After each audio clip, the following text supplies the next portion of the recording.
passion de jouets au monde de jouets anciens, ni sans aller dans un club amateur, celui de Conflans-Sainte-Honorine. Alors, bon voyage au pays des trains miniatures.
J'ai toujours aimé les trains, et aussi loin que je puisse remonter dans mes souvenirs d'enfance, je revois des gares enfumées parcourues par des monstres d'acier. Ils faisaient trembler le sol, et leurs cris stridents semaient la terreur. L'école buissonnière, quand je la faisais, se passait immanquablement sur un pont enjambant les voies d'une grande gare de chemin de fer. Le spectacle clandestin offert par les locomotives manœuvrant sur les aiguillages, les grincements des roues sur les rails courbes, les chocs des tampons, les claquements des signaux dans les cocardes en taureau.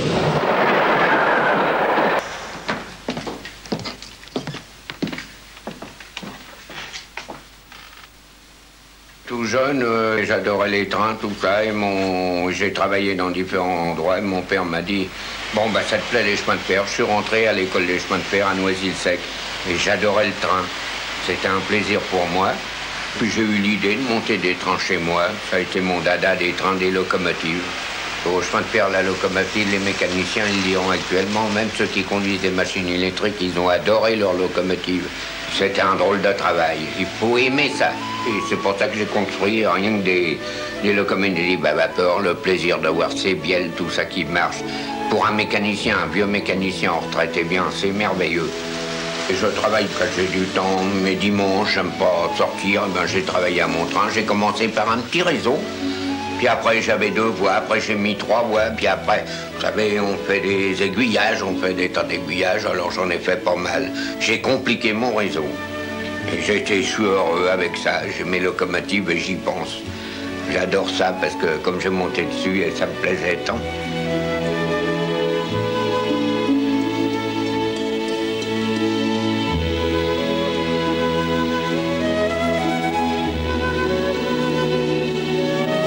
Lorsque j'étais jeune, je désirais un train électrique. C'était pendant la guerre, et là, j'ai eu qu'un petit train mécanique. Un peu plus tard, une marque de jouets français a sorti du matériel bon marché. J'ai acheté une boîte, puis tout doucement, on est arrivé à ce grand réseau.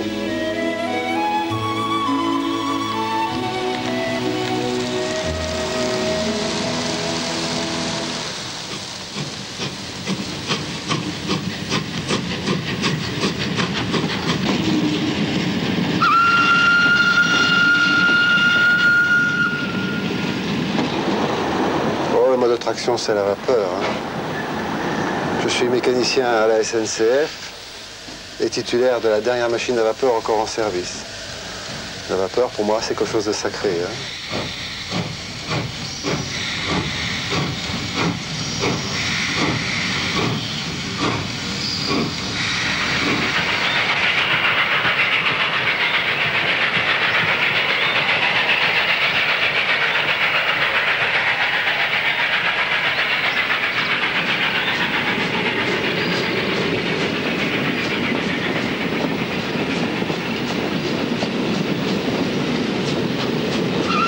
Le plus insupportable pour moi était le cynisme des marchands de jouets qui mettaient une mince couche de verre entre mes yeux et les trains que je désirais tant. Il me fallait endurer cette souffrance. Défense de toucher, et pire encore, défense de posséder. Ces trains coûtaient cher, très cher.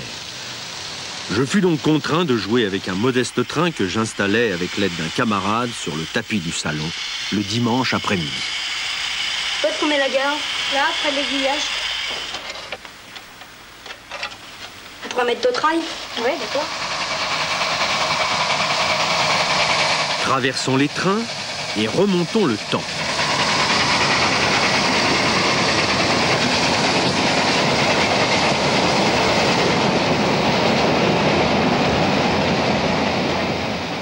Le comte Giansanti Coluzzi possède une des plus belles collections du monde, pour ne pas dire la plus belle.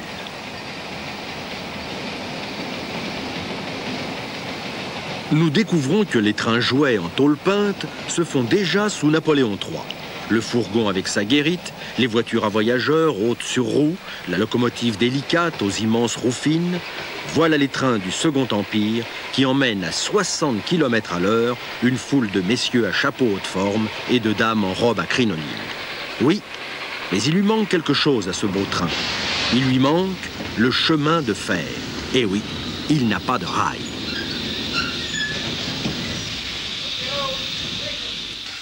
Mais avec la marque FV, les choses changent. Les rails, les aiguillages, les plaques tournantes apparaissent et permettent au train de se mouvoir comme les vrais, en suivant une voie, en négociant les courbes, en traversant les gares, dont ils actionnent au passage les signaux.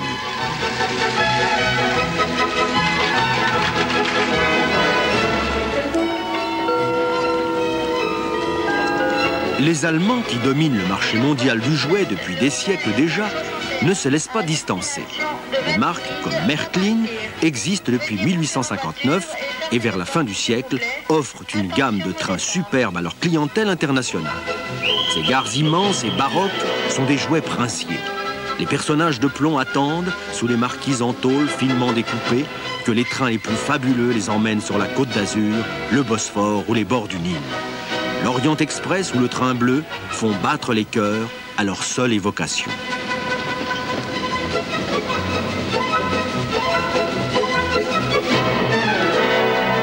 Ces trains étaient donnés aux enfants sages qui les mettaient sur des tables ou les installaient à même le sol. Le problème est que jamais on ne peut monter à bord de ces belles locomotives pour les conduire. Il faut alors confier au brutal rail d'arrêt le soin de les stopper net. Et pourtant, il y a des freins réels, une marche avant, une marche arrière, et même 2 vitesses. À quoi servent tous ces perfectionnements, comme ce volant de freinage fonctionnel, puisque la locomotive est livrée à elle-même? Les locomotives fonctionnant réellement à la vapeur posent problème. Elles filent dangereusement sur les rails, laissant se répandre l'alcool enflammé sur le tapis. Cette splendide Black Prince Schöner a allumé autant d'incendies sur les planchers des maisons bourgeoises que dans les cœurs des enfants. Celle-ci a un secret. C'est une Schöner, donc fabriquée en Allemagne. Elle date du début du siècle. Elle représente une locomotive française, la coupe-vent du PLM, qui était la plus célèbre du monde. Mais son mystère n'est pas là. Il est dans le nombre d'exemplaires. 2 peut-être, ou 3, nul ne le sait. Celle-ci n'a pas de flamme dangereuse, elle est simplement électrique. L'électricité, c'est non seulement la présence de belles grosses ampoules à l'avant de la locomotive, c'est surtout une locomotive qui obéit à distance et qui sait ralentir sur les aiguillages et dans les courbes. Mais l'électricité, à l'époque, c'est tout simplement un voltage de 110 volts dans la voie. Des enfants en sont morts. Et pourtant, les catalogues ne mentionnaient que le risque de picotement désagréable. On vendait tout un système de batteries et de piles chimiques demandant des manipulations d'acide nitrique ou de bichromate de potassium. Ah, comme on savait s'amuser dangereusement en ces temps-là. Et Märklin est un modèle de dynamisme commercial.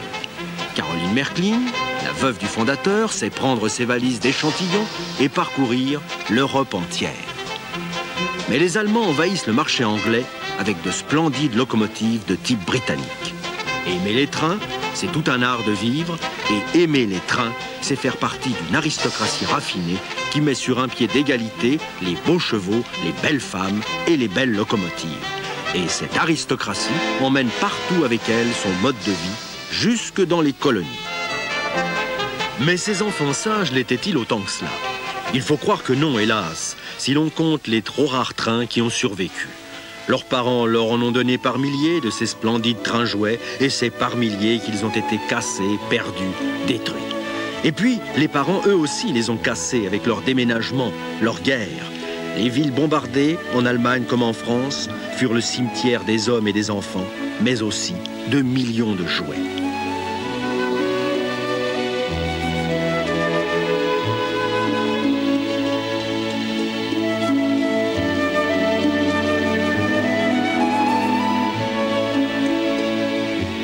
Notez qu'il y avait quand même certains adultes qui vivaient cachés et qui en achetaient pour eux, qui les mettaient de côté. C'est une des raisons pour lesquelles on en trouve des fois encore maintenant en parfait état. Vous savez qu'à ce moment-là, les messieurs qui achetaient des jouets pour eux-mêmes étaient considérés un petit peu comme des arriérés et se cachaient. 1925, les enfants trouvent le jour de leur anniversaire des trains simples. Les trains de luxe n'existent plus, hélas, que dans les souvenirs d'avant 1914. Avec ce petit garçon anglais bien sage, l'inventeur du mécano Frank Hornby popularise les trains mécaniques dès 1920. Il n'y a pas un Anglais des années 30 pour qui le Home Sweet Home ne soit d'abord une évocation d'un de ces magnifiques trains Hornby étalés sur le moelleux tapis du salon entre les fauteuils de cuir devant la cheminée. Qui ne se souvient de ces locomotives mécaniques rouge vif à filets dorés qu'il fallait longuement remonter avec une clé avant de les laisser filer sur les rails en fer blanc qui brillaient dans la pénombre du salon?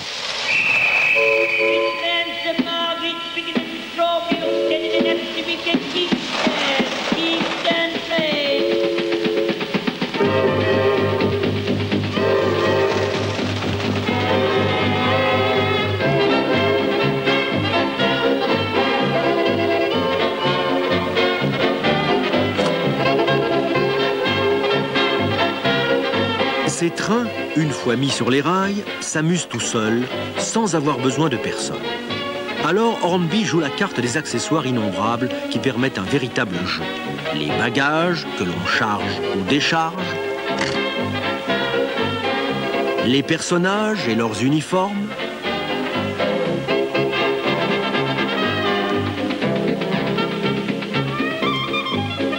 les postes d'aiguillage avec leurs véritables leviers actionnant les aiguillages et les signaux, et les passages à niveau et les automobiles Dinky Toys.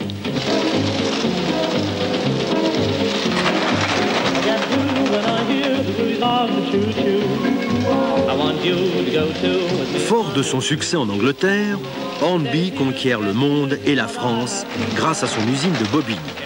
L'autorail Bugatti, par exemple, est un succès de 1935, tant chez Hornby que dans la réalité.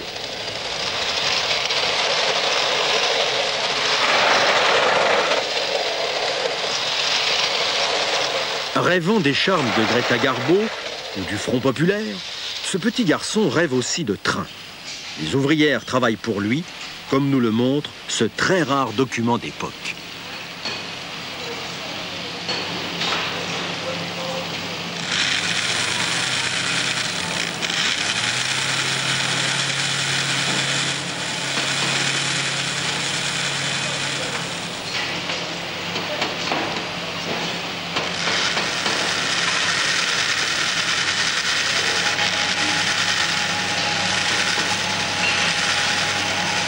Mais les années 30 sont celles du triomphe de la grande marque française Jep, dont les usines de Montreuil, près de Paris, produisent plus de 10 tonnes de jouets par jour. La fée électricité, désormais domptée, allume les signaux et les fait pivoter au passage du train, mais aussi éclaire les lanternes des locomotives ou illumine les intérieurs des wagons.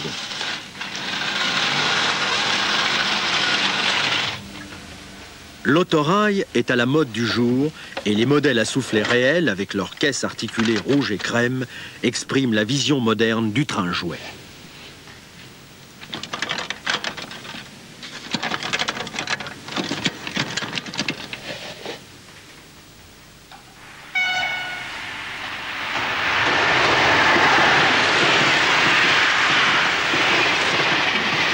La Flèche d'Or est le roi des trains pour les clients de Jep.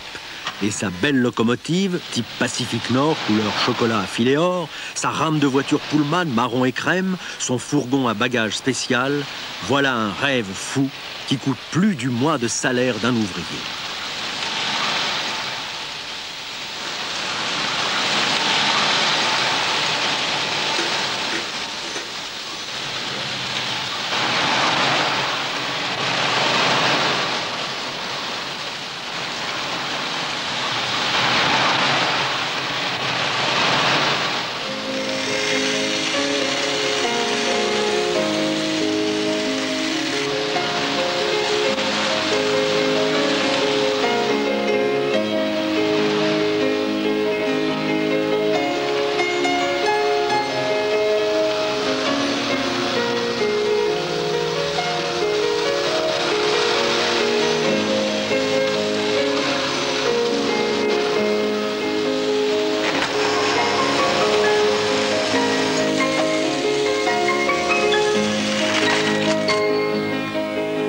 Mais ces trains jouets qui ont tant de charme ont un défaut mortel aux yeux des amateurs adultes des années 30, ceux qui lisent les revues de modélisme ferroviaire comme Loco Revue. Ces trains jouets ne ressemblent pas aux vrais trains. Et des artisans comme Gaume ou des fabricants comme Fournereau créent des modèles exacts à un rivet près. Avec ces gens-là, on ne joue plus au petit train, on pratique un loisir technique, adulte et sérieux. Et durant les années 50, l'influence du modélisme s'exerce sur les trains jouets dont les locomotives sont exactes et les wagons plus allongés.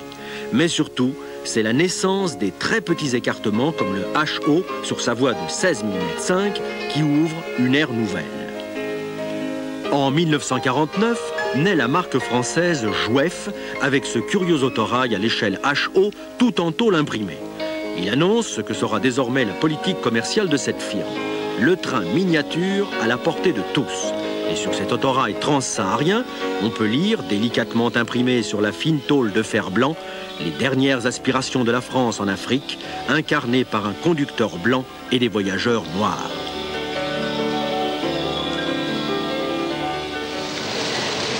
Durant la décennie des années 50, les choses changent à grands pas. Les expositions des grands magasins ou de la SNCF donnent définitivement au grand public l'envie de se mettre au train miniature. On ne parle plus de train jouet et la cause du modélisme ferroviaire, commencé 20 ans plus tôt, est gagnée peu à peu. Avec des maisons en bois fabriquées par des marques comme Cropsy ou par des amateurs eux-mêmes, commence la représentation des villes et des villages, mais souvent encore sous une forme naïve. La présence des voies à 3 rails rappelle, pour peu de temps encore, le train jouet électrique de jadis. Les magasins spécialisés comme le Pélican ont des catalogues instructifs. Et les réseaux se perfectionnent, appliquant même des solutions très automatisées bien avant le chemin de fer réel. De nombreux relais se chargent de ce travail.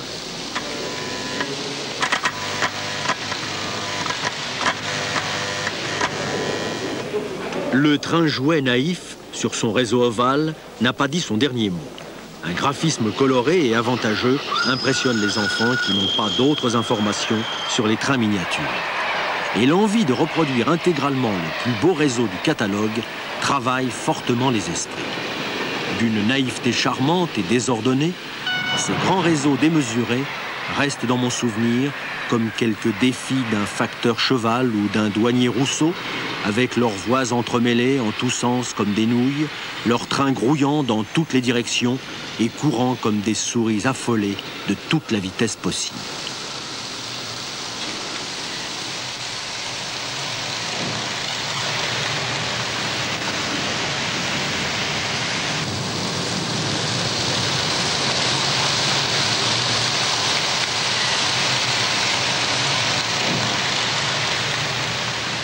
Les montagnes recouvertes d'écorce évoquent une crèche provençale et sont en général surmontées d'une chapelle savoyarde dominant un triage digne de Villeneuve-Saint-Jean.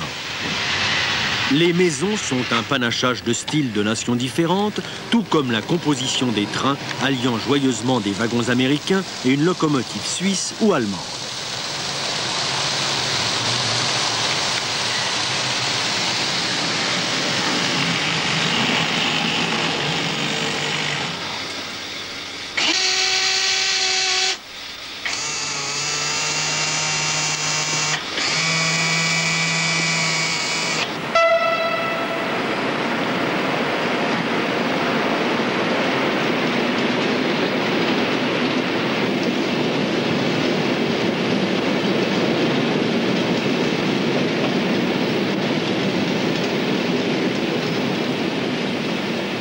Et pourtant, outre-Manche, en 1966, on connaît déjà le réseau exact de type maquette.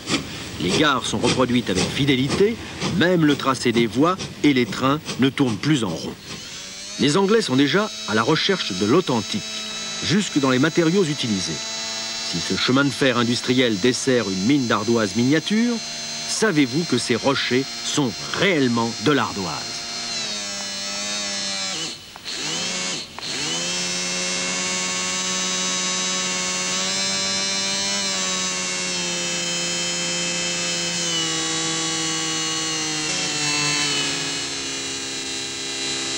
Les Américains, eux aussi, ont délaissé depuis longtemps les trains jouets Lionel de leur enfance heureuse, et cette belle scène familiale de l'American Way of Life est un tendre souvenir. Les revues américaines des années 60 ou 70 apparaissent comme absolument fantastiques. On ne sait jamais si les illustrations représentent la réalité ou la maquette. Les Américains amènent avec eux le détail vrai, la couleur réalistement vieillie, pour restituer la patine du temps sur un vieux wagon ou sur un mur de planches disjointes. Et sur les réseaux américains du moment, on découvre des bâtiments en bois, mais en vrai bois, ou des tôles ondulées, mais en vraie tôle ondulée miniature, avec de la rouille savamment reproduite, des herbes sauvages poussant ça et là, ou des vieux journaux retournés par le vent et coincés entre les rails. On s'y croirait. Vers la fin des années 70 et sous l'impulsion des revues de modélisme ferroviaire qui ont découvert les techniques américaines, voilà que tout d'un coup, les choses changent. Les réseaux français seront aussi français que les Américains sont américains, et cette quête de l'authenticité d'une France que l'on ne dit pas encore profonde donnera des réseaux finement étudiés, mais peut-être encore trop nets. Les grandes marques anciennes comme Jep et Hornby ont disparu.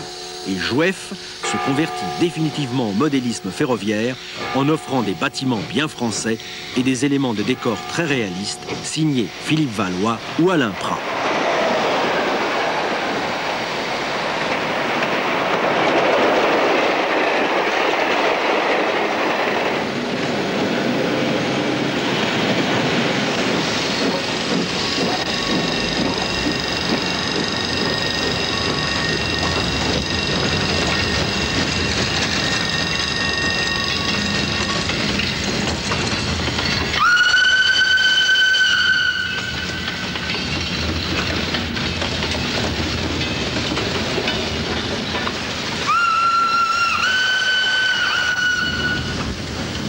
Durant les années 70, se dessine en France un mouvement en faveur des réseaux axés avec précision sur une époque donnée et surtout sur une ligne ou une compagnie précise. Ici, par exemple, nous sommes sur le réseau de l'ancienne Compagnie du Nord durant les années 30. Cette pratique permet de sélectionner ce qui est offert sur les catalogues, d'éviter le matériel passe-partout ou l'accumulation de n'importe quoi. C'est la meilleure manière d'intéresser le jeu et l'on se prend à rechercher une documentation historique pour reconstituer avec exactitude non seulement les bâtiments ou le paysage, mais aussi le matériel roulant. On supplée à la pauvreté des productions passe-partout des fabricants internationaux par des modifications personnelles, des constructions intégrales à partir de matériaux divers. Bref, ce bricolage est un mouvement précurseur vers le modélisme régionaliste et historique dont aujourd'hui les grands fabricants entrevoient l'intérêt. En attendant, on fait soi-même ces signaux anciens Nord avec du fil de laiton soudé, ou bien on découvre les vertus du carton pour la fabrication intégrale de bâtiments, et on modifie les locomotives avec les moyens du bord. Les revues jouent un grand rôle de donneurs de conseils.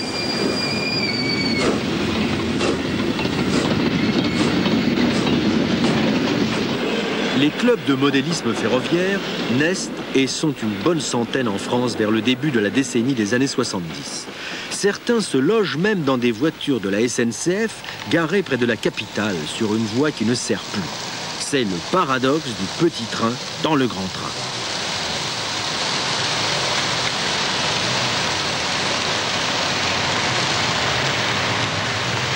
Le club de Conflans est un des plus anciens. Il reste toujours un des plus dynamiques. On a 220 mètres de voies de développement exactement. Pour installer ce réseau, il a fallu 4 années sans compter le décor, qui n'est vraiment pas fini. Lorsque je suis arrivé au réseau, au réseau, au club plutôt. Et il avait été question d'équiper le réseau de caténaires. C'est une solution d'ailleurs qui court toujours. Et s'il y a des caténaires, il faut bien une usine, une sous-station électrique pour figurer l'alimentation de ces caténaires. Ça représente une sous-station du sud-est de la ligne Paris-Lyon. On a situé ça dans le Jura environ, et sur une grande ligne qui mène à la Suisse et à l'Italie. De façon à avoir un trafic assez important qui justifie les nombreux trains qu'on va faire passer. Et on a prévu une commande électronique qui permettra à ce moment-là de commander 15 trains séparément en affichant à chacun sa vitesse. C'est-à-dire qu'on peut régler la vitesse de chaque train indépendamment les uns des autres, suivant leur construction propre finalement, suivant leur type.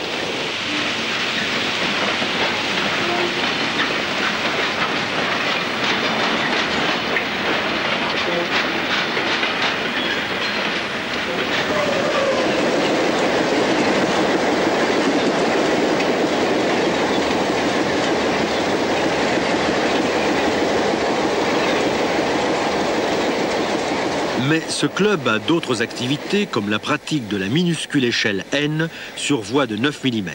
Les modèles sont exposés sur une vraie traverse de chemin de fer, ce qui souligne ce rapport de 160 fois entre le réel et le miniature. D'autres occupations plus curieuses sont moins orthodoxes et faire rouler un train dans une bouteille est plus difficile apparemment que d'y construire un 3 mâts.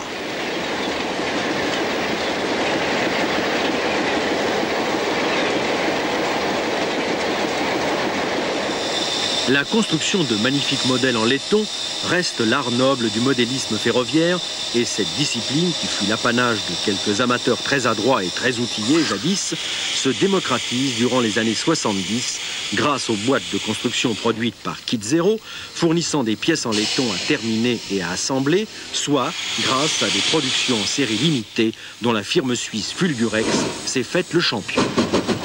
Et aujourd'hui, les tirages des revues témoignent, avec par exemple 50 000 amateurs en France, 200 000 en Angleterre et 300 000 aux États-Unis.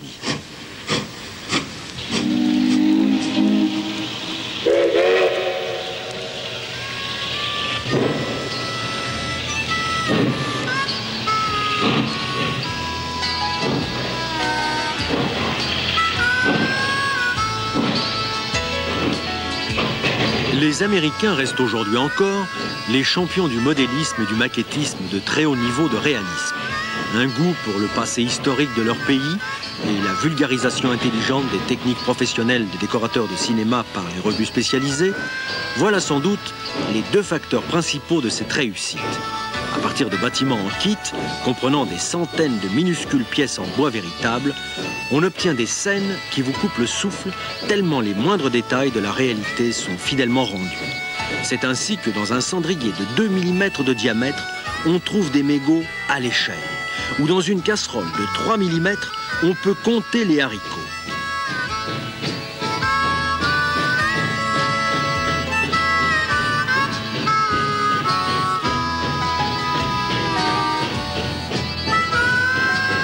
Les scieries sont totalement équipées de leurs machines et même de leurs outils à main. Et avec une loupe, on pourrait compter les dents des scies.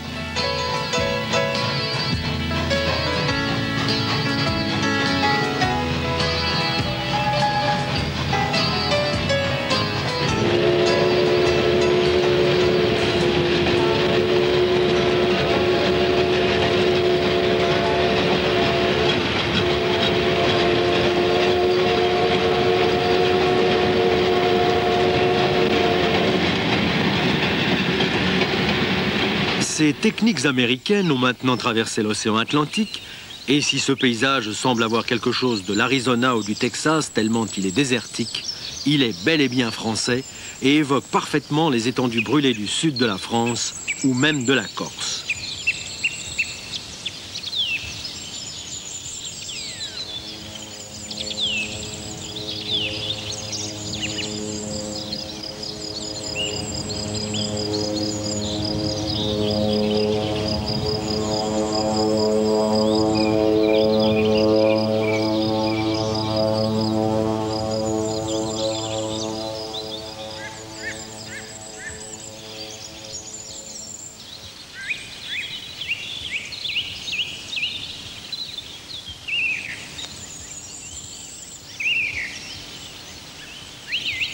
Regardez ce vieux camion rouillé transformé en poulailler. Ce passage à niveau, à moitié abandonné, est d'un réalisme saisissant. Notez à quel point le modéliste a su retrouver sur les murs de la maisonnette de garde-barrière la couleur de la patine et du vieillissement du crépi. L'utilisation de techniques professionnelles comme l'aérographe ou les terres à décor explique ce résultat. Pour rester dans le domaine des bâtiments, la grande majorité des amateurs européens ne suivent pas toutefois ces techniques de pointe fraîchement importées des États-Unis. Le kit en plastique, comme ces bâtiments Alain Prat, reste à la base de la pratique de la très grande majorité des modélistes. L'essentiel réside dans l'art de peindre le plastique et surtout d'insérer le bâtiment dans un décor approprié. Le thème de la ligne de chemin de fer abandonnée donne ici toute sa mesure à cette petite gare rurale dont la seule activité maintenant est la partie de boule sur le quai. Le jardin est agrémenté de l'inévitable faux puits formé de 3 pneus empilés. Toute une saveur bien de chez nous.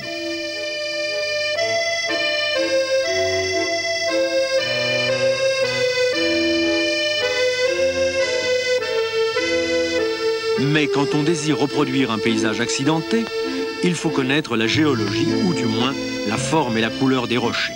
Le relief se fait d'abord avec un grillage cloué sur l'infrastructure du réseau, puis une couche de plâtre que l'on sculpte une fois le séchage fait. La végétation est collée ensuite.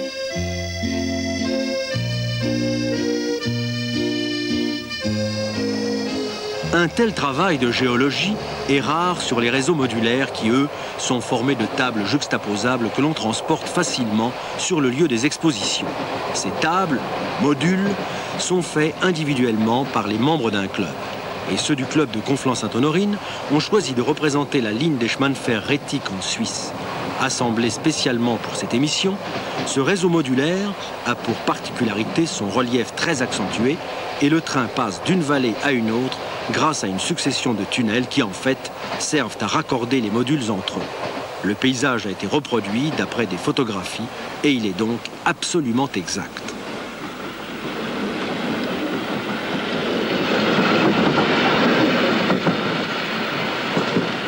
Aujourd'hui, plusieurs échelles existent. Ce réseau français, qui se situe dans le Jura, est à l'échelle N. Né en 1964 sur sa minuscule voie de 9 mm d'écartement, cette échelle semblait trop petite pour permettre un modélisme ferroviaire de qualité. Elle a prouvé le contraire, et sur ces images, la petitesse n'est pas évidente, tellement le réalisme d'aspect est poussé. Si le décor a une grande place dans le modélisme ferroviaire, le matériel roulant a toujours été le point fort de ce loisir. Ici, une locomotive diesel peut devenir un modèle très perfectionné en le repeignant, en y ajoutant des rambardes, des tampons à ressort et des attelages à choquelle. Cette locomotive, repeinte aux couleurs de la SNCF, devient un tout autre modèle qui a existé après la guerre. Mais son embiellage a été refait grâce aux pièces détachées que l'on peut trouver chez les détaillants. De même, les tuyaux et les rambardes d'origine ont été remplacés par de véritables éléments en fil d'acier au bon diamètre. Les tampons sont modifiés et des échelles sont ajoutées sur le tender et à l'avant de la locomotive.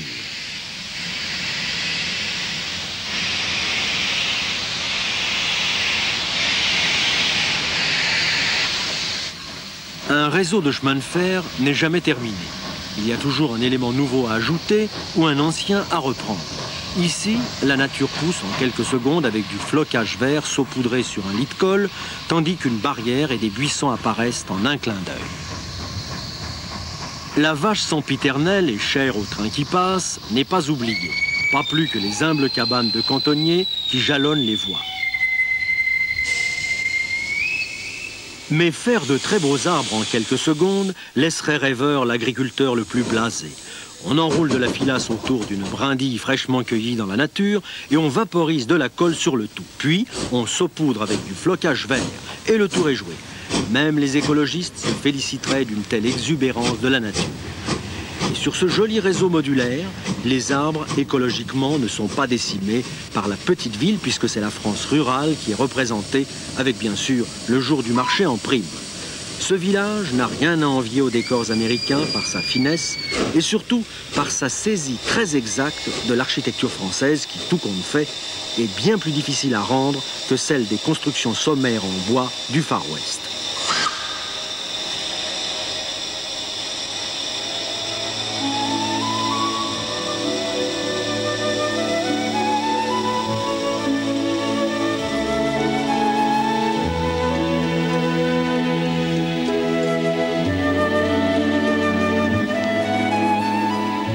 Sur d'autres modules, le thème du canal montre la maîtrise de la difficile reproduction de l'eau faite avec des résines transparentes et de la peinture verte diluée.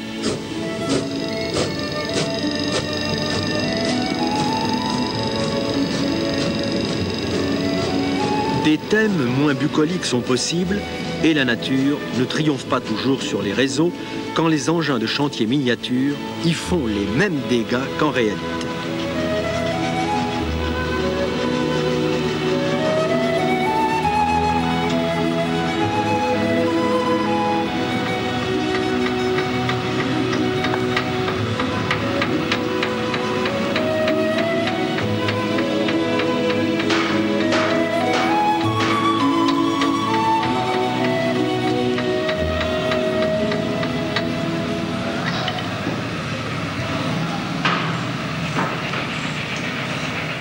Mais la tranquillité du soir revient toujours dans ces campagnes qui tiennent sur 1,22 m de long et 61 cm de large, puisque ce sont là les dimensions d'un module à l'échelle HO. Si les modules en HO ou en N restent une solution idéale pour ceux qui ne peuvent loger un grand réseau chez eux, l'échelle 0 fait figure de géant et demande non seulement une pièce spéciale, mais une maison entière dont il faut percer les murs. Des trains longs de plusieurs mètres circulent sur des viaducs, faisant passer la voie à 1,50 m au-dessus du sol. Voilà ce qui est normal pour cet écartement noble qu'est le 0.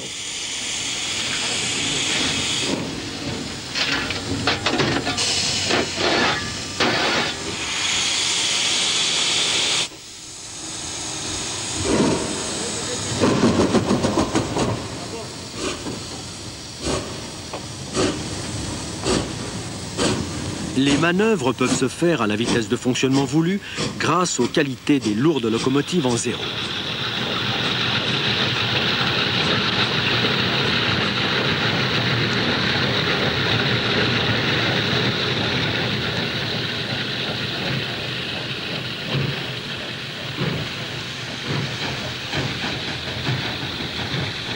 Cette 242 du PLM évolue en souplesse sur les aiguillages, tandis que le train bleu passe au fond du réseau.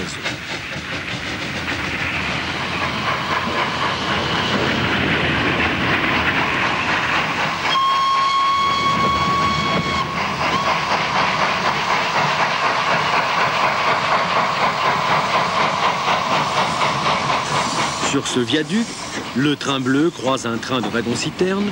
Nous sommes sur la Côte d'Azur et pas très loin d'une raffinerie.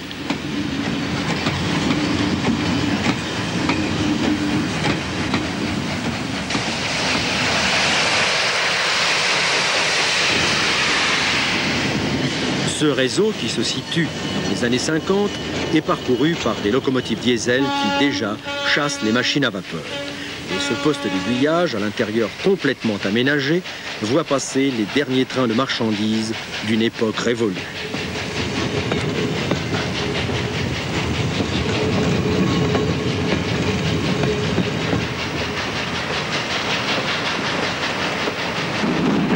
Et grâce à l'endoscope de TF1, ces trains prennent subitement un aspect des plus impressionnants. Non, ce ne sont pas des trains réels. Cette locomotive type 141R n'a que quelques centimètres de largeur et moins de 60 cm de long.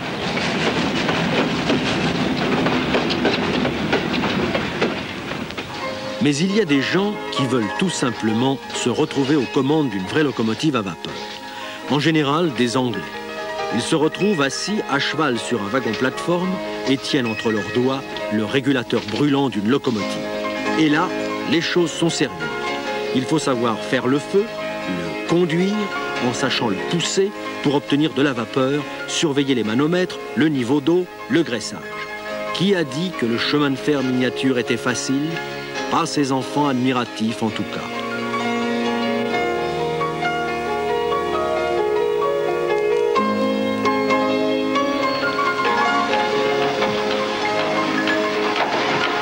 Et ceux qui aiment la vapeur vive peuvent aussi installer 220 mètres de voies dans leur jardin et partager leur passion avec celle de madame qui aime les fleurs. Les gestes et les exigences sont les mêmes, le charbon, l'eau, l'huile, la graisse, le manomètre, le régulateur. Mais cette locomotive est conduite à distance. Son auteur, Louis Garde, un des pionniers de la vapeur vive en France, a eu l'idée originale dans ce domaine d'installer une radiocommande dont les récepteurs de temps d'air font agir des servomoteurs qui actionnent les commandes de la locomotive. Comme le prouve cette maquette d'un prototype de la SNCF, ce système fonctionne à merveille. La locomotive mesure 120 cm de long, pèse 30 kg et a demandé plusieurs années de travail. Le train de Jardin connaît, lors de son lancement en 1968, un engouement réel. Il faut dire que l'année 1968 était assez orientée vers des innovations tournant le dos à l'ordre établi. Ce train est assez gros par sa taille et circulant sur une voie de 45 mm, il représente ces anciens tortillards à voie étroite. Il est en plastique résistant aux intempéries et accepte de vivre dehors. Conçu plutôt comme un jouet de grande taille, il est devenu, pour les amateurs qui le prennent au sérieux, l'objet de perfectionnement technique, comme le fumigène ou la sonorisation.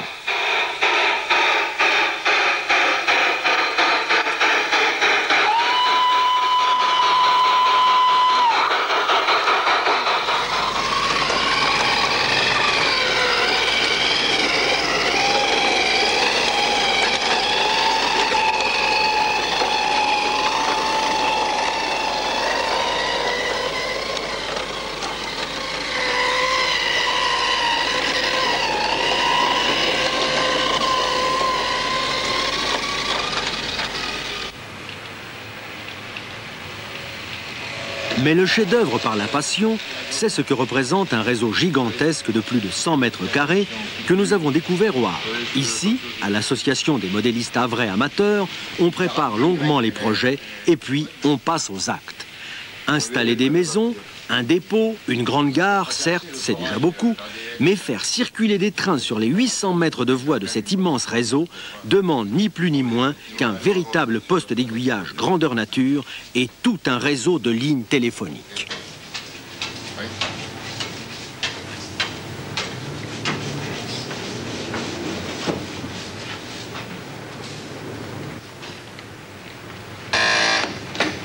Merci, triage. Ok, pas de problème, il arrive par la voie 2, je le renvoie en ligne après, ok? Et comme sur les lignes de la SNCF, les gares de triage fonctionnent par gravité. Les wagons dévalant d'une butte et étant dirigés sur un faisceau de réception en fonction de leur destination.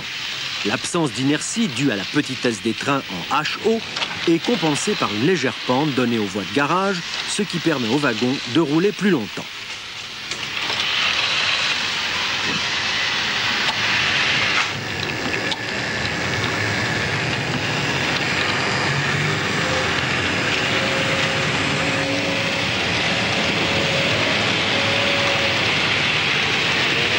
Près d'une dizaine de trains peuvent circuler simultanément sur le réseau et leur composition est exacte. Chaque amateur vient avec son train dans une mallette à compartiment et grâce à un dossier précis indiquant la composition des rames, il peut reproduire des trains comme l'autoroute roulante. Les voitures de voyageurs en tête du train sont destinées aux chauffeurs routiers, tandis que les camions voyagent sur des wagons plats spéciaux surbaissés. Ce train des chemins de fer suisses passe sous le Saint-Gothard.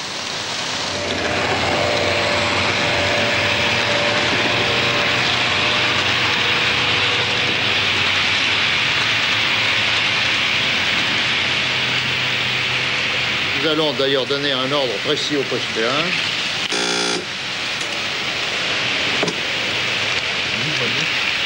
Et tu arrêtes ce train à Quercy pour que je puisse sortir le train de voie 4. D'accord. Là-bas, il va se trouver arrêté à l'autre gare. Et à ce moment-là, ça voudra dire que nous avons toute latitude pour le faire sortir. Bon, tu vas détourner le train allemand qui arrive. Il passe sur voie 1 à voie libre du précédent qui est parti tout à l'heure, qui était un train corral. On peut le rentrer au dépôt éventuellement? Disons que là, nous allons le laisser passer, il est sur voie directe. Pour le rentrer au dépôt, il faut que le poste 1 soit prévenu de la manœuvre. Mais on va le prévenir. On va le prévenir. Et parmi des montagnes culminant à 4 mètres de hauteur, des viaducs vertigineux passent au-dessus de la tête des membres du club. Ce garçon est nullement impressionné par le passage des lourdes voitures du Dolomite Express, un grand train international reliant l'Allemagne à l'Italie par l'Autriche.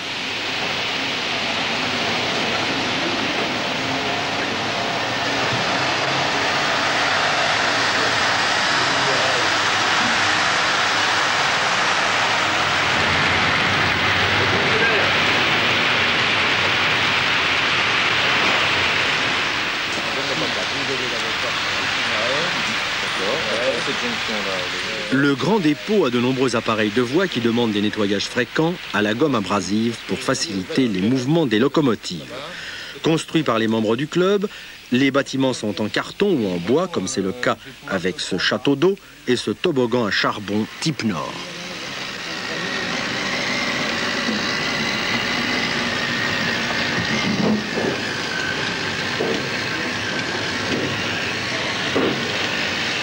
Le pont tournant est équipé d'un système électronique qui choisit automatiquement le sens de rotation pour desservir la voie demandée. La rotonde comporte 24 voies et elle est du type PLM.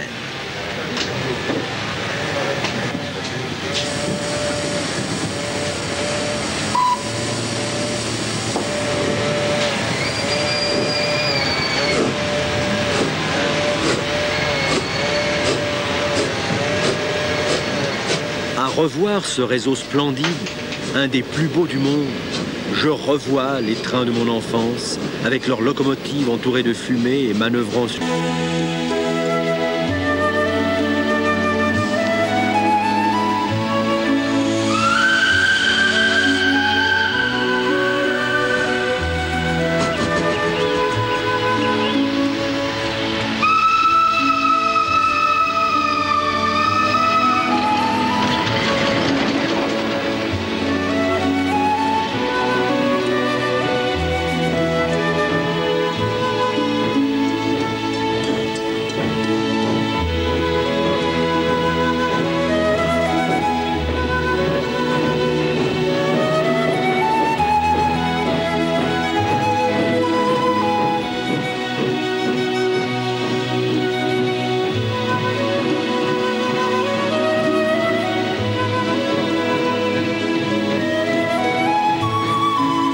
Et dans les brumes incertaines du petit matin, cet autorail quitte le dépôt et oscille sur les rails luisants et les aiguillages complexes dont les lames et les pointes de cœur créent une dentelle métallique.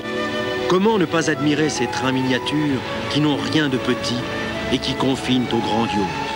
Et comment ne pas avoir pour eux le regard que l'on a pour les vrais trains? Et pourquoi ne pas dire à leur égard ce que le poète Apollinaire disait déjà: nous n'aimons pas assez la joie de voir les belles choses neuves, crains qu'un jour, un train ne t'émeuve plus.